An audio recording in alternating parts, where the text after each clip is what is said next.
Hi dear students, let us discuss about simple, complex and compound sentences. You can take page number 109 of the textbook. There you can see the classification of sentences into three categories. First one is the simple sentence, then the compound sentence and the complex sentence. നമ്മൾ ക്ലാസ്സിൽ discuss ചെയ്തതാണ് ഒരു English സെൻറ്റൻസിൻ്റെ structure എന്താണെന്നുള്ളത്. ഒരു English സെൻറ്റൻസിനെ നമുക്ക് subject plus verb plus object എന്ന് പറയാം. അല്ലെങ്കിൽ ഒരു സെൻറ്റൻസ് ഉണ്ടാകുന്നത് ഒരു സബ്ജക്റ്റും ഒരു വെർബും കൂടി ചേർന്നാണ്, അല്ലെങ്കിൽ ഒരു ഒബ്ജക്റ്റും കൂടി അതിനുള്ളിൽ ഉണ്ടാവും. See the second paragraph. A sentence is a set of words that is complete in meaning. Every sentence has two parts, that is the subject and the predicate. നേരത്തെ നമ്മളൊരു സെൻറ്റൻസിൻ്റെ സ്ട്രക്ചർ പറഞ്ഞു. Subject plus verb plus object എന്നാണ് ഒരു സെൻറ്റൻസിൻ്റെ structure എന്ന് പറഞ്ഞു. അതുകൂടാതെ നമുക്കൊരു സെൻറ്റൻസിനെ രണ്ട് പാർട്സ് ആയിട്ട് തിരിക്കാനായിട്ട് പറ്റും. That is as A subject and A predicate. അതായത് ഒരു സെൻറ്റൻസിനകത്ത് ആരെക്കുറിച്ചാണോ പറഞ്ഞിരിക്കുന്നത് അയാളെയാണ് നമ്മൾ സബ്ജക്റ്റ് എന്ന് പറയുക. ആരാണോ ഒരു ആക്ഷൻ ചെയ്യുന്നത് അല്ലെങ്കിൽ ആരെക്കുറിച്ചാണോ ആ സെൻറ്റൻസിൽ പറഞ്ഞിരിക്കുന്നത് അയാളാണ് സബ്ജക്റ്റ്. പ്രെഡിക്കേറ്റ് എന്ന് പറയുന്നത് സബ്ജക്റ്റിനെ കുറിച്ച് എന്താണോ ആ സെൻറ്റൻസിൽ പറഞ്ഞിരിക്കുന്നത് അതാണ് പ്രെഡിക്കേറ്റ്. സോ നിങ്ങളുടെ ടെക്സ്റ്റ് ബുക്കിൽ നിങ്ങൾക്ക് കാണാം ഒരു example, that is Tom laughed loudly. So here Tom is the subject and laughed loudly is the predicate. അതിനകത്ത് ആക്ഷൻ ചെയ്യുന്നത് ടോം ആണ്. So Tom is the subject. ടോമിനെ കുറിച്ചാണ് പറഞ്ഞിരിക്കുന്നത് ലാഫ്ഡ് ലൗഡ്ലി എന്നുള്ളത്. So laughed loudly is the predicate. Before we learn about different types of sentences, we have to know about clauses. Clause എന്താണെന്ന് നമ്മൾ ക്ലാസ്സിൽ പറഞ്ഞിട്ടുള്ളതാണ്. Dependent clauses and independent clauses. So ടെക്സ്റ്റിൽ നോക്കുക. A clause is a group of words that contains a subject and a verb and there are different types of clauses, dependent clauses and independent clauses. Already നമ്മൾ പറഞ്ഞായിരുന്നു ഒരു സെൻറ്റൻസിനകത്ത് ഒരു സബ്ജക്റ്റും ഒരു വെർബും ഒരു ഒബ്ജക്റ്റും ഉണ്ടെന്ന് പറഞ്ഞായിരുന്നു.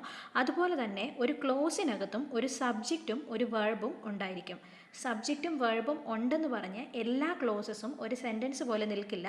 ഒരു സെൻറ്റൻസ് പോലെ ഇൻഡിപെൻഡൻ്റ് ആയിട്ട് നിൽക്കാൻ പറ്റുന്ന ക്ലോസസിനെയാണ് നമ്മൾ ഇൻഡിപെൻഡൻറ്റ് ക്ലോസസ് എന്ന് വിളിക്കുക. അതായത് ഒരു ഇൻഡിപെൻഡൻറ്റ് ക്ലോസിന് ഒരു സെൻറ്റൻസിനകത്തും നിൽക്കാൻ പറ്റും, അതുപോലെ തന്നെ സെൻറ്റൻസിന് പുറത്തേക്ക് എടുത്തു വെച്ചാലും ഇറ്റ് ക്യാൻ സ്റ്റാൻഡ് എലോൺ. അതുകൊണ്ടാണ് അതിനെ ഇൻഡിപെൻഡൻറ്റ് ക്ലോസ് എന്ന് വിളിക്കുക. ഇനി ഡിപ്പെൻഡൻറ്റ് ക്ലോസ് എന്ന് പറഞ്ഞാൽ അതിനൊരു സെൻറ്റൻസിൻ്റെ പാർട്ടായിട്ട് നിൽക്കാൻ പറ്റും, but it cannot stand outside A sentence. So that is the difference between A dependent close and an independent close. So in the textbook, dependent clauses cannot stand alone as complete thoughts.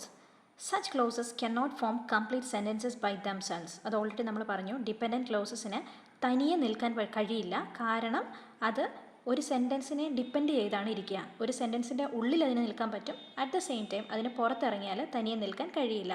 അവിടെ ഒരു example കൊടുത്തിട്ടുണ്ട്, when I watched the film. So അത് ഒരു dependent ക്ലോസിൻ്റെ എക്സാമ്പിളാണ്. അതിനൊരു സെൻറ്റൻസിൻ്റെ പാർട്ടായിട്ട് നിൽക്കാൻ പറ്റും, പക്ഷേ തനിയെ നിൽക്കാൻ കഴിയില്ല. So that is a dependent clause. Next one is an independent clause. Independent clauses can stand alone as complete thoughts. Complete ആയിട്ട് ഒരു തോട്ട് തരുന്ന ഒരു ക്ലോസ് ആണ് ഇൻഡിപെൻഡൻറ്റ് ക്ലോസ് എന്ന് പറയുക. അതായത് അതിനൊരു സെൻറ്റൻസിൻ്റെ പാർട്ടായിട്ട് നിൽക്കാൻ പറ്റും, ഒരു സെൻറ്റൻസിൻ്റെ പുറത്തെടുത്ത് വെച്ചാലും അതിന് എലോൺ നിൽക്കാനായിട്ട് പറ്റും. So they can form complete sentences by themselves. And an example is I watched the film. I watch the film എന്ന് പറയുന്നത് ഒരു ഇൻഡിപെൻഡൻറ്റ് ക്ലോസിൻ്റെ എക്സാമ്പിളാണ്. അതിനൊരു സെൻറ്റൻസിനകത്ത് നിൽക്കാൻ പറ്റും, അറ്റ് ദ സെയിം ടൈം ഒരു സെൻറ്റൻസിന് പുറത്തെടുത്ത് വെച്ചാലും അതിന് തനിയെ നിൽക്കാനായിട്ട് പറ്റും. സോ ഇത് രണ്ടും ഓർത്തിരിക്കുക. In the textbook you have a table. There you have got the types of sentences: simple, complex and compound sentences, their definitions, examples and features. ടെക്സ്റ്റിൽ നോക്കുക. പല കാറ്റഗറിയിലുള്ള സെൻറ്റൻസസിനെ അവിടെ ടാബുലറൈസ്ഡ് ഫോമിൽ കൊടുത്തിട്ടുണ്ട്. ജസ്റ്റ് ഒന്ന് ചെക്ക് ചെയ്യുക. Sentence type is simple sentence. A sentence consisting of A single independent close. അതിനെയാണ് നമ്മളൊരു സിമ്പിൾ സെൻറ്റൻസ് എന്ന് പറയുക. അതായത് നമ്മൾ നേരത്തെ പറഞ്ഞ സാധാരണ രീതിയിലുള്ളൊരു സെൻറ്റൻസിനെയാണ് നമ്മൾ സിമ്പിൾ സെൻറ്റൻസ് എന്ന് പറയുക. അതിനകത്ത് ഒരു ഇൻഡിപെൻഡൻറ്റ് ക്ലോസ് മാത്രമാണ് ഉള്ളത്, അല്ലെങ്കിൽ ഒരു സബ്ജക്റ്റും ഒരു വെർബും ഒരു ഒബ്ജക്റ്റും ഉള്ള ഒരു സാധാരണ സെൻറ്റൻസിനെയാണ്, അല്ലെങ്കിൽ ഒരു നോർമൽ സെൻറ്റൻസിനെയാണ് നമ്മൾ സിമ്പിൾ സെൻറ്റൻസ് എന്ന് പറയുക. So here there are two examples given. First one is the cat sleeps. So there we have the cat, which is the subject, and sleeps, which is the verb. Then another example is I watched the film. So I is the subject, watched is the verb, the film is the object. So അങ്ങനെ ഒരു independent close മാത്രമുള്ള, അല്ലെങ്കിൽ ഒരു സബ്ജക്റ്റും ഒരു വെർബും ഒരു ഒബ്ജക്റ്റും ഉള്ള ഒരു സെൻറ്റൻസിനെയാണ് നമ്മൾ സിമ്പിൾ സെൻറ്റൻസ് എന്ന് പറയുക. Now let us see what a compound sentence is. Now that you know about a dependent clause and an independent clause, compound sentence എന്താണെന്ന് മനസ്സിലാക്കുക.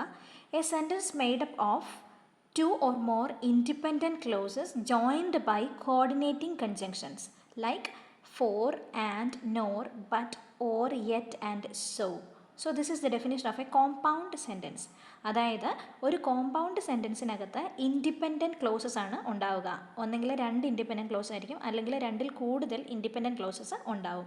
ഈ ഇൻഡിപെൻഡൻറ്റ് ക്ലോസസിനെ ജോയിൻ ചെയ്യാനായിട്ട് നമ്മൾ യൂസ് ചെയ്യുന്ന കൺജങ്ഷൻസ് ഓൾറെഡി നമ്മൾ ടൈപ്സ് പഠിച്ചായിരുന്നു. അതിനകത്തുള്ള കോർഡിനേറ്റിംഗ് കൺജങ്ഷനാണ് ഒരു കോമ്പൗണ്ട് സെൻറ്റൻസിനകത്തെ ഇൻഡിപെൻഡൻറ്റ് ക്ലോസസിനെ തമ്മിൽ കണക്ട് ചെയ്യുക. സോ അത് ഓർത്തിരിക്കാനുള്ള ഒരു എളുപ്പമാർഗ്ഗം ഫാൻ ബോയ്സ് എന്ന് ഓർത്താൽ മതി. That is FANBOYS. അതായത് ഈ കോർഡിനേറ്റിംഗ് കൺജങ്ഷൻസിൻ്റെ ഫസ്റ്റ് ലെറ്റേഴ്സ് വെച്ചിട്ട് ഉണ്ടാക്കിയിട്ടുള്ള ഒരു അക്രോണിമാണ് ഫാൻ ബോയ്സ് എന്ന് പറയുന്നത്. അത് ഓർത്തിരുന്നാൽ മതി. കോമ്പൗണ്ട് സെൻറ്റൻസിനകത്തെ ഇൻഡിപെൻഡൻറ്റ് ക്ലോസസിനെ തമ്മിൽ കണക്ട് ചെയ്യാനായിട്ട് നമ്മൾ യൂസ് ചെയ്യുന്ന കോർഡിനേറ്റിംഗ് കൺജങ്ഷൻസ് എന്ന് പറയുന്നത് ഫാൻ ബോയ്സ് ആണ്, അല്ലെങ്കിൽ for, and, nor, but, or, yet and so എന്ന് പറയുന്ന കോർഡിനേറ്റിംഗ് കൺജങ്ഷൻസ് ആണ്. സോ അതിന് എക്സാമ്പിൾസ് നോക്കുക. The cat sleeps and the dog barks. So the cat sleeps എന്ന് പറയുന്നത് ഒരു ഇൻഡിപെൻഡൻറ്റ് ക്ലോസ് ആണ്. അതുപോലെ തന്നെ ദ ഡോഗ് ബാർക്സ് എന്ന് പറയുന്നതും വേറെ ഒരു ഇൻഡിപെൻഡൻറ്റ് ക്ലോസ് ആണ്. അതിനെ രണ്ടിനെയും കണക്ട് ചെയ്തിരിക്കുന്നത് ആൻഡ് എന്ന് പറയുന്ന കോർഡിനേറ്റിംഗ് കൺജങ്ഷൻ ആണ്. There is another example given. I watched the film and I read the book. I watched the film is one independent clause and I read the book is another independent clause. അതിനെ തമ്മിൽ connect ചെയ്യാനായിട്ട് and എന്ന് പറയുന്ന coordinating കൺജങ്ഷനാണ് നമ്മൾ use ചെയ്തിരിക്കുക. So ഓർത്തിരിക്കുക, ഒരു compound സെൻറ്റൻസിനകത്ത് 2 അല്ലെങ്കിൽ 2 കൂടുതൽ ഇൻഡിപെൻഡൻറ്റ് ക്ലോസസ് ആണ് ഉണ്ടാവുക. അതിനെ തമ്മിൽ നമ്മൾ കണക്ട് ചെയ്യാനായിട്ട് കോർഡിനേറ്റിംഗ് കൺജങ്ഷൻസ് ആണ് യൂസ് ചെയ്യുക. സോ അതിൻ്റെ സ്ട്രക്ചർ എന്താണെന്ന് ഫീച്ചേഴ്സ് എന്ന് പറഞ്ഞ് കൊടുത്തിട്ടുണ്ട്. ഒരു independent close, that is independent close plus coordinating conjunction plus second independent close. So this is the structure of a compound sentence. Moving on to the last type of sentence, that is complex sentence. A sentence that includes one independent clause and at least one dependent clause joined by subordinating conjunctions such as because, since, although, etc. So നമ്മൾ നേരത്തെ പറഞ്ഞത് compound sentence ആണ്. ഇപ്പോൾ പറയുന്നത് complex sentence ആണ്. Complex സെൻറ്റൻസിനകത്ത് ഒരു independent close ഉണ്ടാകും, ഒരു ഡിപ്പെൻഡൻറ്റ് ക്ലോസ് എങ്കിലും ഉണ്ടായിരിക്കണം. അതായത് അതിലുള്ള ഒരെണ്ണം ഇൻഡിപെൻഡൻറ്റ് ക്ലോസും ഒരെണ്ണം ഡിപ്പെൻഡൻറ്റ് ക്ലോസും ആയിരിക്കും in A complex sentence. For example, the cat sleeps because it is tired. The cat sleeps എന്ന് പറയുന്നത് ഇൻഡിപെൻഡൻറ്റ് ക്ലോസ് ആണ്. ഇറ്റ് ഈസ് ടയേർഡ് എന്ന് പറയുന്നതാണ് ഡിപ്പെൻഡൻറ്റ് ക്ലോസ്.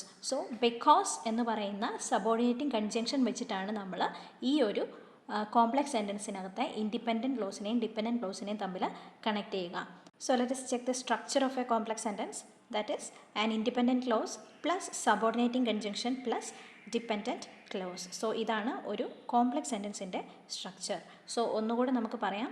ഒരു സിമ്പിൾ സെൻറ്റൻസ് എന്ന് പറഞ്ഞാൽ it contains an independent close. ഒരു ഇൻഡിപെൻഡൻറ്റ് ക്ലോസ് മാത്രമുള്ളതാണ് ഒരു സിമ്പിൾ സെൻറ്റൻസ്. അതിനകത്ത് ഒരു സബ്ജക്റ്റും ഒരു വെർബും ഒബ്ജക്റ്റും ഉണ്ടായിരിക്കും. ഒബ്ജക്റ്റ് ഇല്ലെങ്കിലും ഒരു സബ്ജക്റ്റും ഒരു വെർബും ഉണ്ടായിരിക്കും ഇൻ എ സിമ്പിൾ സെൻറ്റൻസ്.